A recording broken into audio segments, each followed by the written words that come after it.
Hi, I'm Bob Goodick. I'm a bass fisherman. I'm looking for the best spot to catch these fish on this lake. We're in beautiful Lake Arthur in western Pennsylvania. It's a man-made lake. It was formed by a dam some years ago. It's a beautiful lake. It holds a lot of bass, a lot of walleye, a lot of carp, a lot of catfish, and a very large striper bass population. There's an alewife hatchery down the way that hatches alewife bait fish. And that bait fish is the prime feeding for the stripers and for the largemouth bass. I'm going to be showing you different things today. One of the first things I'm going to show you is different baits that I'll be using. I'm going to try to catch you some fish. It's roughly 12:30 in the afternoon. Bass typically aren't biting at this time, but I'm going to try to utilize their what they call reactionary strikes because they're not going to be feeding. And one of the misconceptions that bass fishermen have is that you should use live bait because they like to eat. Well, typically bass don't eat that often. They only eat once or twice a day. So with keeping that in mind, I'm going to try to use what they have, what we call a reactionary strike. An easy meal, something that looks injured, something that invades their territory, something that irritates them, because the bass are predator fish, so they're going to go after things. So before I start, I'm going to take a good look at my environment. Look at my weather, my water temperature. It's about 66 degrees.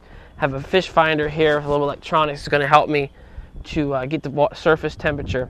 Also, I'm going to look underwater for thermoclines. You can see that on your fish finder. Our thermoclines are levels of the water that are different temperature. In this type of year, those are very popular for fish to hold to. Well, we're going to be fishing right now. We're going to be fishing some structure, because the sun's out. Well, it's partly cloudy, but the sun's out today. So they're going to be fishing and holding the structure. And the reason why bass hold the structure is because they can ambush their prey. Also provides good cover from the sunlight. Because bass don't have eyelids, and they have a tendency to get cataracts, and they don't like being in the sun. It makes them feel vulnerable. It makes any fish feel vulnerable. So we're going to fish some structure today. What I'm going to be fishing with here is a little topwater popper by Mazzullo.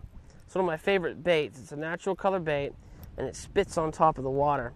It's supposed to represent an injured bait fish. This is usually pretty successful in this lake, so I'm going to give it a try and see how many fish we can catch on there. I have 4 basic rules of bass fishing. Number 1 is patience. Patience. Bass fishermen, any fisherman has to have patience in anything they do. Second of all is persistence. Be persistent in what you believe and what you've learned and what you've been taught. Also, be persistent in your own knowledge. I mean, put yourself in the bass's shoes. Would you, for instance, take this bait if you were a fish, or would you be this place if you were a fish? Third rule I always say is know your elements.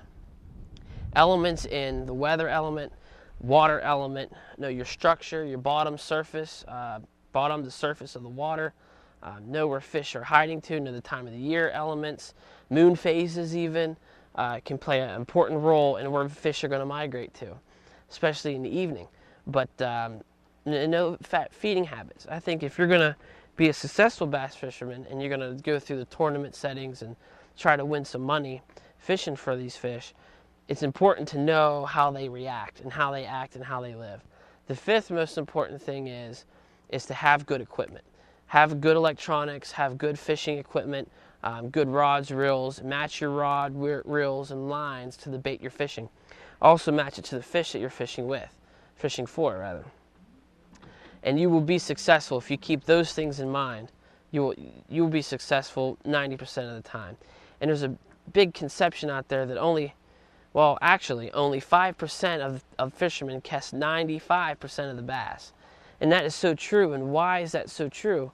Where the other 90% or 95% of the regular common folk don't catch bass like those people we see on TV, is because they've done the work and they've paid attention to those 5 elements. And that's what I've been trying to do for a long time. And I think I've got it down to where I can go out on a day like this and be somewhat successful. So we'll see if we can catch some fish for you.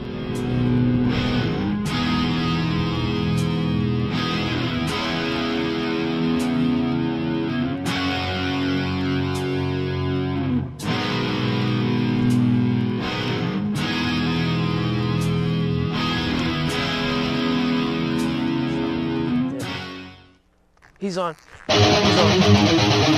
Oh!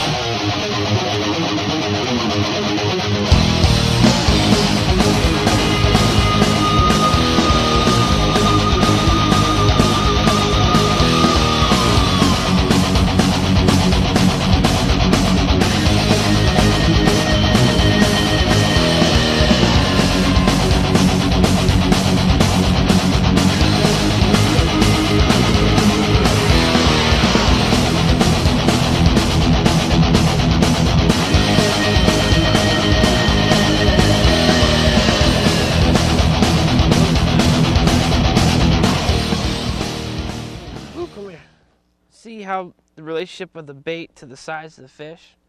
It's total reactionary. There's no way this fish could eat that bait, at least not in a hurry. I got it in his gill plate here, so I'm going to get him in the water as soon as I can so we don't suffocate. But so that's bass fishing in a nutshell. Remember to be patient, and those 5 elements that we talked about earlier, your bass fishing trip will be successful as well. Thank you for listening and watching, and I hope you enjoyed it.